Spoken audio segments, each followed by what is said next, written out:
The destiny of money is to be encrypted. Now we found something new. We've created this man-made institution or this man-made money in Bitcoin that no man can corrupt. No man can bend. It's rules that we ourselves cannot break. If I can sit down to the game of Monopoly and I can make the rules, you're going to lose every single time. 100% of the time you will lose. That's exactly what the central bank is. It is the rule maker. So what is Bitcoin? How do you tell that to people? How do you tell your grandma? How do you tell people on the streets? They're gonna look at you like you're a crazy man and that this thing could actually change consciousness, sovereignty. It is simply an insurance policy on central banking or fiat currency. And the more dollars that central banks produce, the more valuable that policy becomes. With Bitcoin, we have the first fixed supply asset in human history, and that it has a fixed, auditable, unchangeable supply of 21 million. It's almost like we've created a living money, right? This money adapts to our action. When we try to mine more of it, it becomes harder to mine. If we try to mine less of it, it becomes easier to mine. Freedom means I can ingest something, I can think something, and I can have my own money and not have someone take it away from me, tax it, inflate it. Productivity creates wealth. Taxation reduces productivity. Inflation is taxation. Bitcoin is the only money in human history with a 0% terminal inflation rate. So if you are a human and you prefer abundance to poverty, then at some point you will be buying Bitcoin.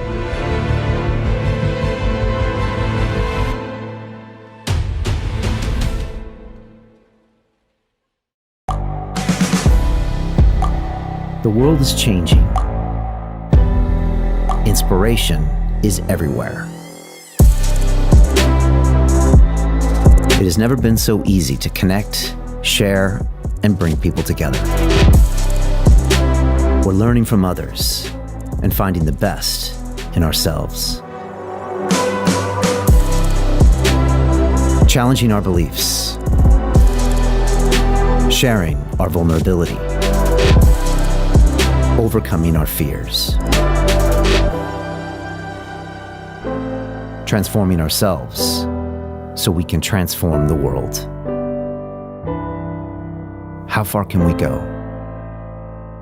This is London Real. I am Brian Rose. My guest today is...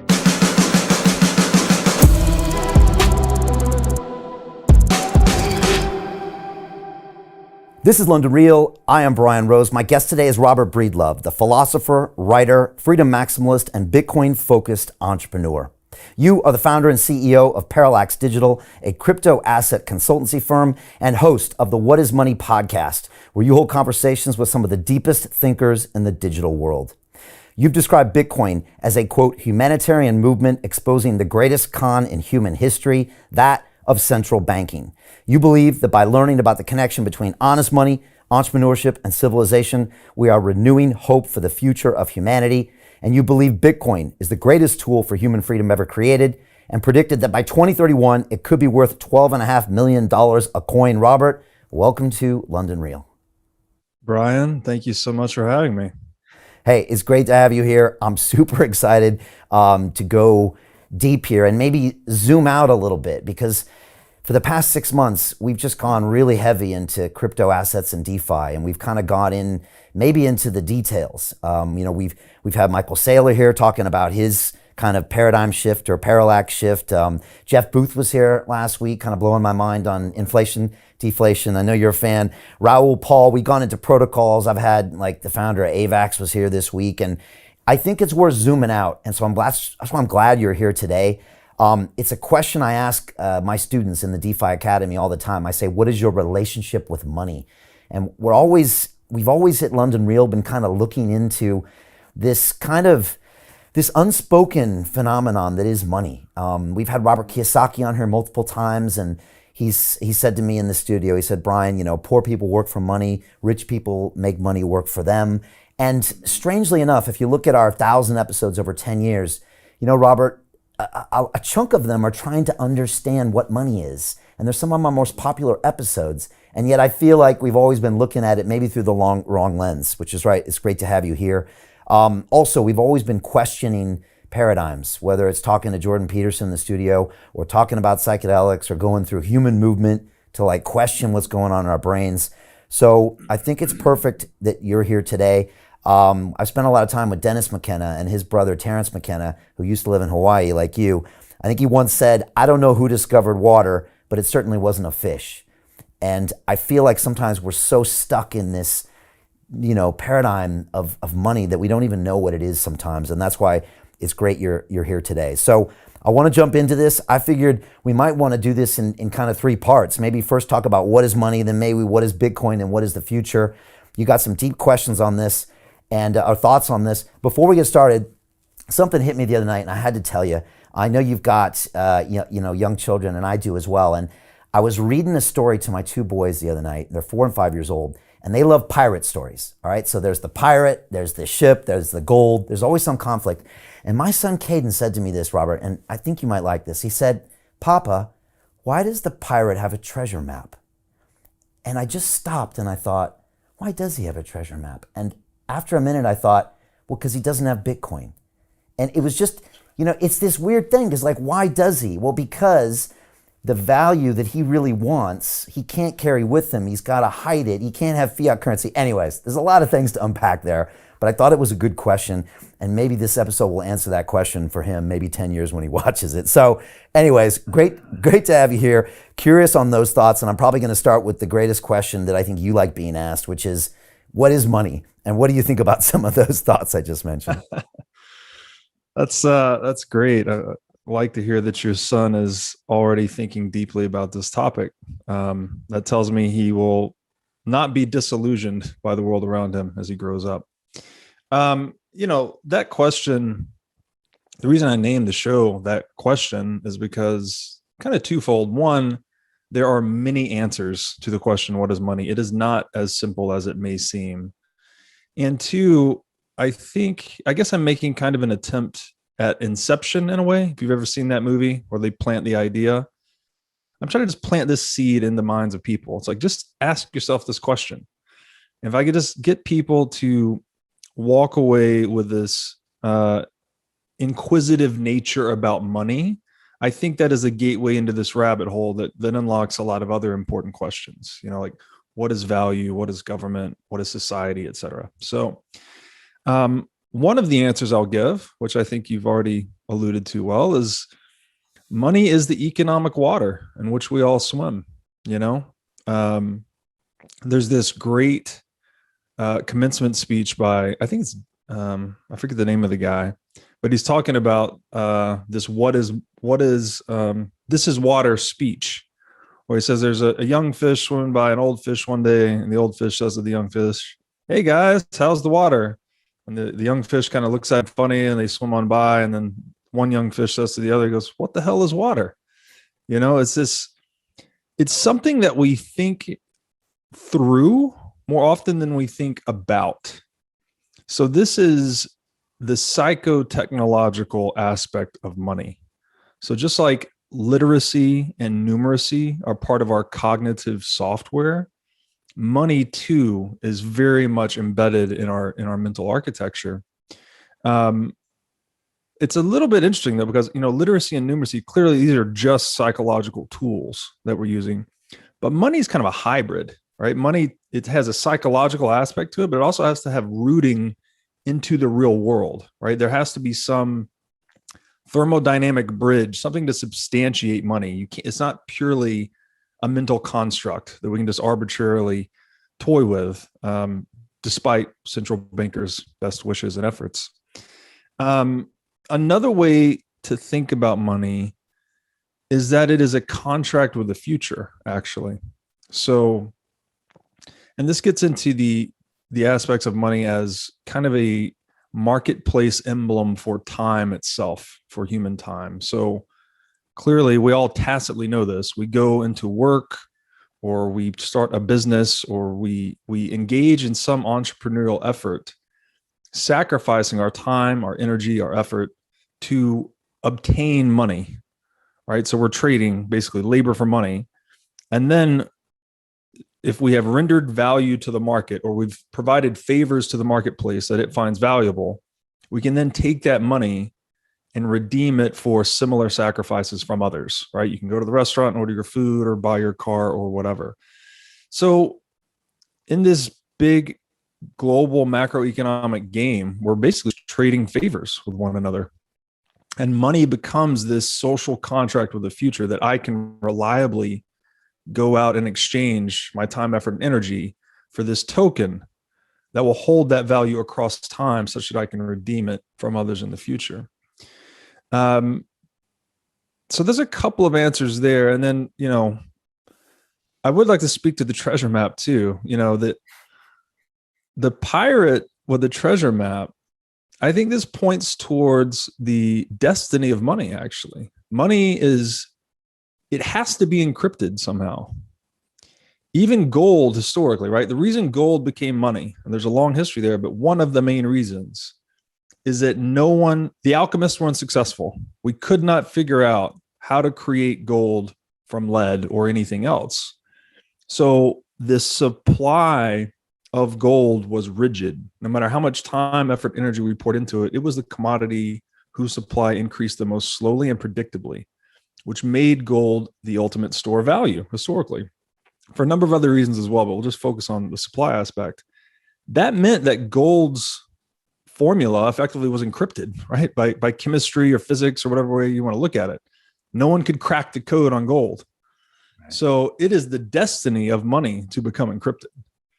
And that's, leads us straight into the Bitcoin discussion for later. Yeah, that treasure map thing is deep because, again, you just made a good point. I was thinking, I don't know what the alternative of the fiat currencies would be in the Caribbean at that time anyways. But even if he could get them, they wouldn't be necessarily worth anything, or they could even use them, or he or she, the pirates. Like you said, the gold somehow had a fixed supply, and even he knew that. And I've had this conversation before. My wife's from Bulgaria, and her mother, we call Baba. You look where Baba keeps her money back in the day, and she knows not to keep it in local currency. The smart money goes into gold, or maybe a dollar, because it's maybe the next best thing. And so again, the pirate has it. He knows he can't carry it with him. He knows he has to hide it somewhere, and that's also potential, that contract with the future, right? There's a lot of deep questions there. Yeah, and so that's a great point there, is that, another definition of money, actually, it's intended to be the trust minimized asset. So it's the asset you can hold and store value in that you do not need to trust anyone else. It is the minimal amount of need to trust anyone else, which is to say you have minimal counterparty risk. And to hold physical gold, you knew no one in the world could counterfeit your supply. No one could expand the supply and dilute you. And if you self-custody, right, as the pirate was doing, or maybe as Baba was doing if they buried it in their backyard, you did trust a custodian, because not only is it foolish to store your wealth in fiat currency where the issuer can just debase you, right? They can just print money and dilute you. But if you stored your physical gold with a custodian, that's equally dangerous, right? They'll raid your safety deposit box, or anytime the geopolitical situation gets too dicey, you could just lose your gold. So it's been the destiny of money to be something that is encrypted either by a treasure map or by a chemistry formula related to gold, or both. And it's been the destiny of money to be something that the individual can hold, right? That I can hold and possess and not need to trust anyone else. That maximizes my individual sovereignty and economic agency in the world. And you've also, called money our most brilliant idea. And if we go from like hunter-gatherer tribe and we try to zoom into maybe a century ago, I mean, when we're hunter and gatherers, we didn't need it, but soon it became, like you said, this water, this incredible way to kind of quantify value. But then, and I've heard you talk about this before, and you maybe talk about it now, when we stopped moving around, we became agrarian, it then became an asset. And then you go on to say, as humans, we always want more of something. And that's when things really started changing. And I wonder if you could talk about that concept, because I don't think a lot of people have really thought about some of those ideas. Yeah, this is a great origin story, actually. So to your point, we're hunters and gatherers for a long, long time, right? So just nomadic people moving around, eating whatever we can kill. The assets we had then were mostly just tools, right? Mostly just bearer assets, the things we could carry. But eventually, and the reasons why are a little bit debated, but I like the one theory that we settled down and became agrarian so we could start growing wheat to make beer. Like we think it was to grow food, but there's a lot of thoughts out there that we actually, and we figured out we could also eat the grain, et cetera, et cetera. Once we settled down and became agricultural, for the first time in human history, we started to create a real economic surplus, right? We're growing more than we can eat. So all of a sudden we need to store this food somewhere. We also started producing these agricultural assets, right? Plows and buildings and, all the tools necessary to grow the food. So this was the genesis of capital, really, beyond just bearer assets like your dagger and whatever. So this, not only did government emerge at this time, because now we had assets that we needed to protect, right? So we needed a protection producing enterprise, such that plunderers did not take this economic surplus. But it also, as economic surpluses emerged, they emerged in more places than one. So these centers of agricultural activity became centers of economic activity, right? One group would grow one form of plant, one group would grow another, they would trade. And this is how we sort of organically discovered what economists call the division of labor. And the easy way to think about this is, there's the old adage, many hands make light work. So like if you can do something that you're really good at, and I can do something that I'm really good at, and we can trade, then we are both better off effectively. But again, that trade, there has to be some intermediary, right? Otherwise, we're kind of stuck needing to match our wants exactly, right? You need to have the exact amount of bushels of whatever, and I have the exact amount. So money emerges through this process of trade as quite simply the most liquid asset, or the most tradable asset. So, and maybe an easy way to think about this is, once people recognize that something is widely accepted in trade, right? Say it's, for a long time it was salt, for instance. Then all of a sudden, I don't need to necessarily demand salt for consumption, right? If I'm trying to trade my farming tool for your fishing rod, I may very likely trade it into salt, just knowing that you're going to accept salt in trade, right? So salt sort of becomes, if you think about the trading in the world is kind of this set of concentric spheres, and the topmost sphere is the most tradable asset. Once that recognition sets in with everyone, everyone's trying to trade for the most tradable asset, because then that gives you pure optionality, right? I can take that asset and get anything I want.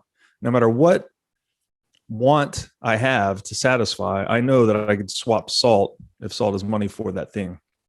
So this is very important, because what are entrepreneurs doing, right? What is an entrepreneur? An entrepreneur is a prophet, effectively, that is mapping his current action to anticipated future market data in pursuit of profits. So the word profit and profit are very, very closely connected here.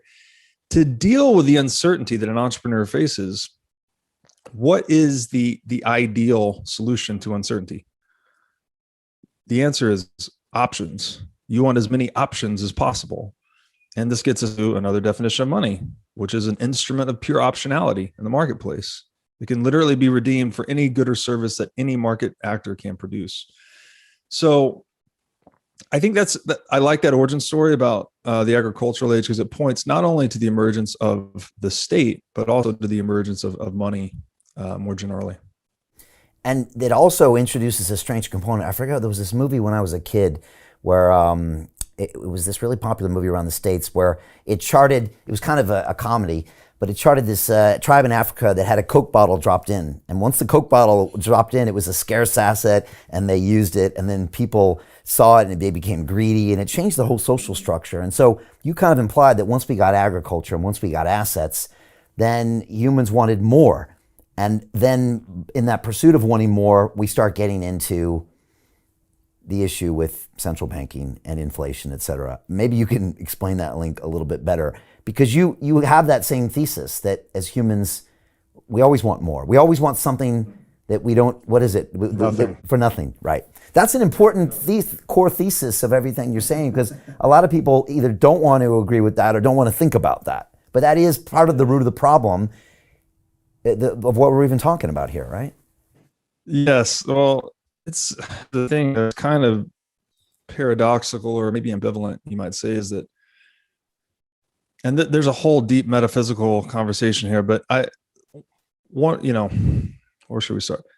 The universe is kind of something for nothing, right? We don't really know. Maybe the Big Bang is not the right model, but all of this came from basically nothing, according to a lot of modern physics. So the galaxy, actually, all the stars in the Milky Way galaxy and many billions of other galaxies throughout the universe, they are storms of stars revolving around a black hole. We've identified a black hole at the heart of almost every galaxy.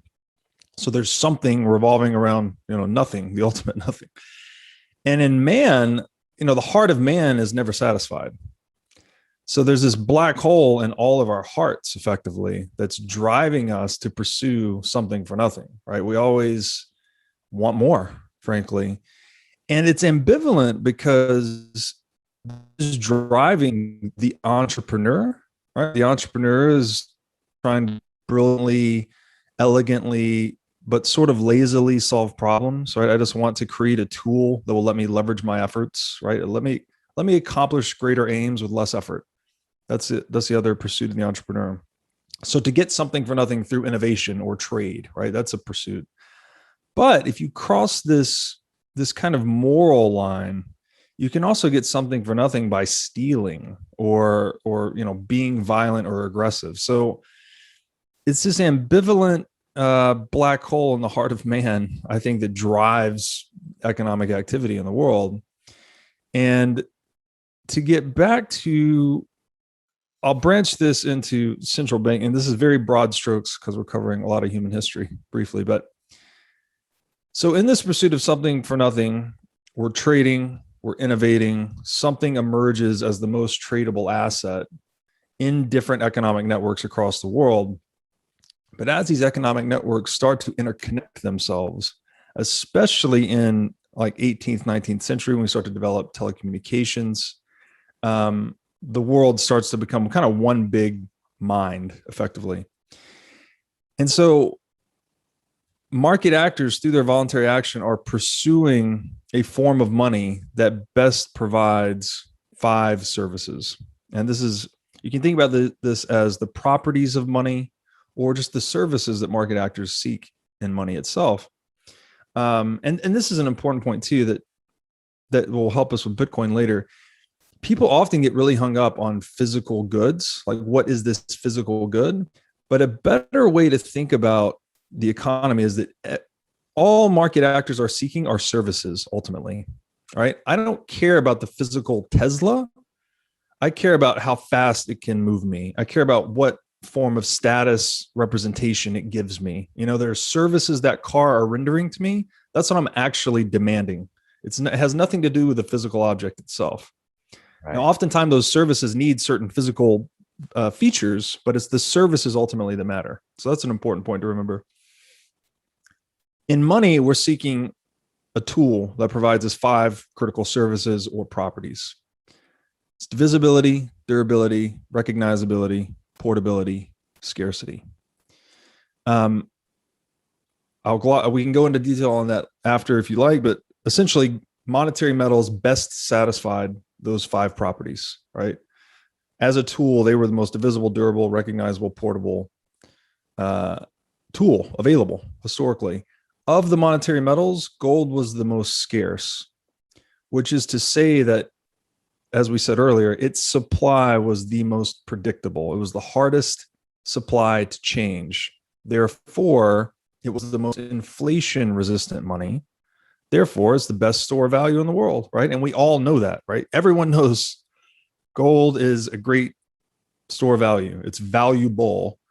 Very few of us, it's a tool that's so old, I like to joke that we forgot why it's valuable. Everyone knows gold's valuable. Very few people know the properties of money. One other little nuance here I'll insert that's important is people typically think of scarcity as purely a supply side phenomenon, but scarcity actually occurs when demand exceeds supply. So you can have something that's extremely valuable, but non-scarce. And if it's not scarce, it's not going to have a market price. Oxygen is a great example here. Clearly, oxygen, very valuable to life, but it's so abundant that there's no market price for it yet. Hopefully there's not. So gold was the best monetary technology we had historically, but it had one critical shortcoming. This is a technological limitation that introduced an attack vector for central banks to exploit. And that is that gold is physical, it's heavy, it's expensive to secure, it can be violently confiscated. So to economize the use of gold and to scale it as a monetary technology, we started putting gold in warehouses. And the warehouse would issue a warehouse receipt, whereas each receipt was redeemable for 1 ounce of gold on deposit. Market actors all of a sudden figured out, okay, this is a much cheaper way to transact in something that's as good as gold. So in that one property of money that gold really lacked, which was portability, currency positively augmented the portability of gold such that it made it globally transactable. And this was escalated even further when we later abstracted currency into electronic form. So those custodians or those warehouses ultimately became banks.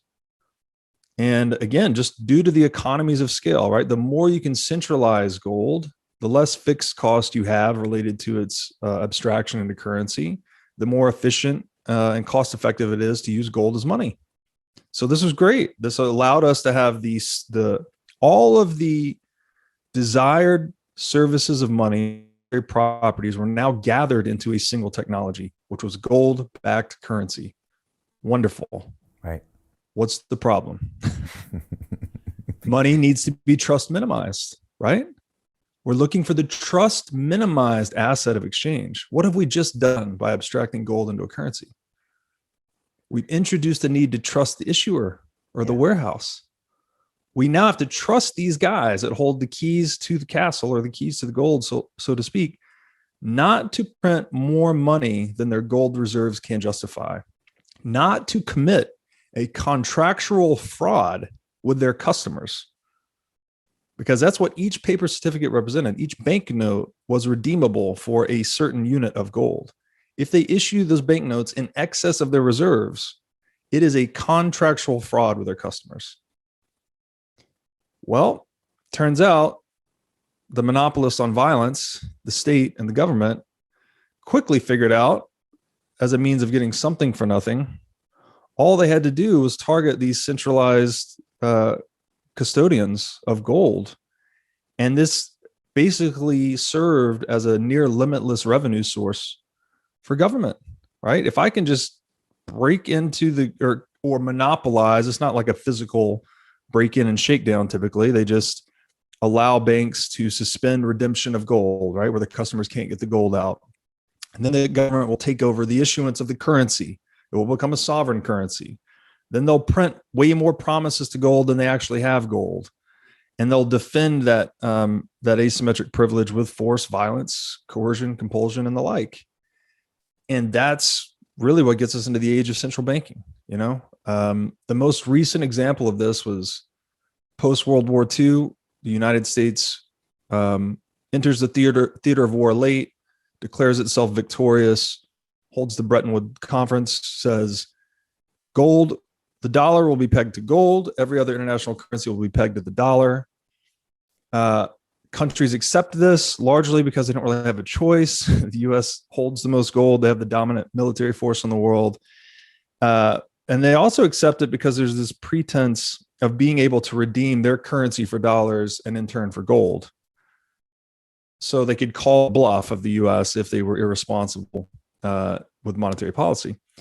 Well, this goes on for about 30 years, and countries start calling the United States bluff as it prints more currency than it can justify with its gold reserves.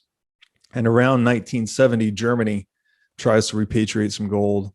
And that's when we have the infamous 1971 Nixon shock, where he temporarily, quote unquote, suspends redeemability for gold and we go on to this fiat currency standard. And 50 years later, here we are, globally still on this temporary fiat currency measure. And so these are some big dates for people to kind of understand where people were just taking a little bit more liberties, and this set us up. And like you said, I think it was 70 and 71. I think England wanted some of their gold back as well. And so, yeah, the president made a decision with the Fed to, I guess, like you said, do a temporary taking the dollar off the gold standard. And then, of course, last year and this year we print, a record amount of dollars, and we're even much further deeper than we ever expected to be a few years ago. Now, ultimately, though, you think this is also the common fatality of any type of a central banking institution, because ultimately the citizens demand more, maybe something for nothing, and this cycle repeats over 100-year periods. This is something that I talked to Jeff Booth about, this concept just of inflation and deflation. And whether you point the finger at someone doing it bad, this is a cycle that repeats, that even the rich lose at over a 100-year cycle. Usually it's the poor that take the initial hits with inflation, but then the rich take a hit when everything is confiscated by the governments or wars or that kind of thing. Can you just speak on your thoughts on that? As in, is this inevitable when we lock ourselves into money, as we used to know it, at least? Yeah, so I think that, first of all, there's this old saying that there's nothing more permanent than a temporary government solution. So that's how we got into fiat currency, right? It's self-deception, I think. This is not, I don't like to paint this as some type of cabal behind the curtain that's planning in, detail how they're just going to victimize society forever. It's incremental, right? There's this gradualism to it where if you just follow the incentives, right? A government owns the monopoly on force and violence, so they can basically do whatever they want in the physical domain. The most important tool and the most important incentive schema for human beings is money. So in the interest of getting maximal leverage or maximum something for nothing, the government can then apply that monopoly on force to control this instrument that is human time, frankly, right? Money is human time. They're indistinguishable, right? Money emblematizes human time in the marketplace, as we described earlier. So now, instead of trying to go door to door and physically coerce people to do what you want, you can just control this concentrated source power in human time and apply your willpower, imprint your willpower onto the world, your political power onto the world. So humans in position of power, let's say policymakers, they've always managed to convince themselves, they've managed to rationalize, we just need to take a little bit of this, monopolize the money just a little bit, or just print a little bit more money to accomplish aims A, B, and C. And again, nothing is more permanent than a temporary government solution, right? Every time they add these bureaucratic layers, which they've funded through the theft of monetary manipulation, right? Whether it's inflation or it could be direct taxation as well. They're basically adding layers to this bureaucratic beast that it doesn't ever suffer any Darwinian correction. There's no creative destruction in the government until a government is absolutely destroyed, right? Either in war or overthrown by revolution. So you end up with this coercive element at the heart of every economy, which is antithetical to what an economy is meant to be, right? We create value only through voluntary exchange. When you and I enter into a trade, the only reason we trade is because you think what I have is more valuable to you, and I think the same. I think what you have is more valuable to me. So when we exchange, at least psychologically, we are both better off after the trade. If you remove, this is called the inequality of exchange, is what economists call this. So it might be intuitive to think that we're trading things that are equal in value, but that's not at all what's happening. It's you have to think what I have is more valuable and vice versa. When you break the mechanism of voluntary exchange, you destroy value creation.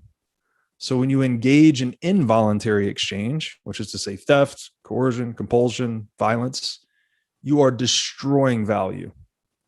And that, I think, is the fundamental problem, is that humans in position of power have managed to rationalize coercion, compulsion, and violence as some temporary solution to some temporary problem. And they're just accumulating these long run risk over time and diverging. The other thing here is that the structure we inhabit, then it becomes divergent from the collective wishes of market actors, right? It's not what they would have voted for. So you've got like more and more theft accumulating in this system of voluntary action. And when they diverge significantly enough, there has to be a reckoning, right? The reckoning comes as warfare or it comes as revolution. So I think, again, the destiny of money is to be encrypted. And I think gold historically is kind of the analog. Like the reason humans chose gold is because it was the thing humans could not pollute with their opinion or political willpower. They could, no matter how much we tried to imprint our political will on gold, we couldn't change it. Right. So gold became the base layer operating system, or the prime mover for human action, if you will. And now we found something new. We've created this man-made institution, or this man-made money in Bitcoin, that no man can corrupt. No man can bend. It's rules that we ourselves cannot break. So we need fair and immutable rules as the bedrock of peaceful cooperation. Because if we can twist the rules, that is the best strategy. To be able to be the rule maker is to be able to win in perpetuity. Right. Obviously, right? If I can sit down to the game of Monopoly and I can make the rules, you're going to lose every single time. 100% of the time you will lose. That's exactly what the central bank is. It is the rule maker. This gets back to the old Rothschild quote, "Give me the ability to issue a nation's currency and I care not who makes its laws." And so before we jump into Bitcoin, can you talk about then this concept of inflation when we're looking forward into what technically should be a deflationary world? And this is something that Jeff Booth talked a lot about. When you pull out your mobile phone, you see the price of everything going to zero. And yet when you look out into the world, the price of everything is going up.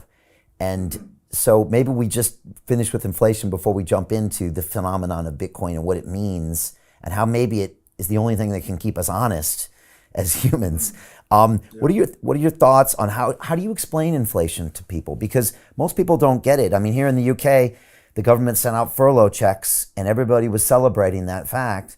And I just wanted to say, this is going to hurt you the worst. The people getting those checks, you're going to pay for this 10, 20, 30 times over in that inflationary cost. But nobody wants to hear that. And as Jeff said, it's those people that are in such a crisis mode that they can't even process that because it's not enough money to even live. So how do you actually explain inflation to people? First of all, I'd like to say you're absolutely right. Those people that are most excited about those checks are the ones that are being victimized the most, right? Yeah. Because, and by definition, because the reason they're the most excited to get a check for pounds or dollars or whatever is because they depend on that dollar or pound being valuable in the marketplace, right? The more excited you are about getting a check from the government, clearly the higher proportion cash is of your net worth, which means you are being victimized the most through inflation. When they're producing more of they're diluting the thing that you depend on to store value across time. But it's a kind of brilliant deception in a way. So I'll throw out some quick numbers here in the US, and you may have to check me on them because they're a little bit dated, but it came out to roughly $46,000 per US household, the post-COVID monetary expansion, right? Wow. So they printed roughly $46,000 per 130 million US households, I think is roughly the number. The check comes out and it's around $3,500 per US household. So what's the delta, right? $46,000 per US household produced, around, call it 4,000 sent to each US household. Where's this $42,000 shortfall? Well, of course, it's doled out, at the whim of politicians, let's say. And that is the percentage of dilution that will ultimately roll downhill to those depending on the fiat currency to store value over time. So you're absolutely right. It's those that are most excited are most victimized. To speak to inflation and deflation, we are trading, innovating to become better, right? To become better at producing things with less effort, to become more productive, which is to say to become more wealthy. These things are actually indistinguishable, right? All of the reason we enjoy all these modern miracles of the marketplace is because we have deeply divided labor, right? Again, many hands make light work. When you have 8 billion people coordinating themselves through money in a global symphony of supply chains, all of a sudden we get a lot of innovation, right? Like how you and I are now talking, how from around the world through a telecommunication device, like that's a miracle. This is magical. This magic comes from the marketplace. It comes from the division of labor, and it becomes more affordable over time because we have competition, free market competition. So producers are competing with one another to satisfy the wants the marketplace demands at a lower and lower price at a higher and higher quality. Competition, economic competition in this way is discovery process, right? And that is what creates high quality of life and abundance in the world. So in a normal market economy where money is holding its value over time, right? Like on a gold standard, for instance, we should expect that on average, the prices of goods and services would decline as we become better and smarter at making things. You see this in the world of software and hardware, right? Over the past 10 or 20 years, because it's a newer industry, largely independent of the state. The state has not been able to print faster than we've been able to get better at making technology, frankly. So you've seen a lot of price deflation, right? Prices have declined. Your big screen TV that used to cost $30,000 is now $2,000, whatever. But when other market spaces are not innovating as quickly, right? And you could look at something like, I like the example of a ribeye steak. There's not really a lot of innovation we're going to be able to come up with to make that cow eat its grass faster, grow faster, go through the process, get the steak to the grocery store. You're not going to deflate ribeye steak. Like it's an energy intensive product. So you can't really deflate it much more. When central banks start to increase currency supplies, you end up with more and more dollars, which are just call options on this stuff, the goods and services. The things that are very energy intensive, like a ribeye steak, we can't technologically innovate that process much more. That's going to go up in price a lot. You know, your Netflix subscription and, you know, your big screen TV may be coming down in price, but energy intensive items go up. And so we've normalized, and I would argue a lot of this has to do with the corruption of money leading to the corruption of academia, that we've normalized the concept of inflation, that we've been sold this false bill of goods that tells us it's necessary for a healthy economy, and it's deceptive enough to work. Right. Because if you own a house, it goes up in price nominally. If you own stocks, they're increasing in price nominally. And we're thinking through dollars, but not stopping to think about dollars, right? We're just saying if the dollar value goes up, then everything's good. I have more dollars than I had before. My broker statement says I have more dollars than I had last year. Everything's great. Right. But what you're not perceiving is that unit of economic perception that we call the dollar is being diminished, right? So you're losing purchasing power, is what economists would say. To continue watching the rest of the episode for free, visit our website londonreal.tv or click the link in the description below.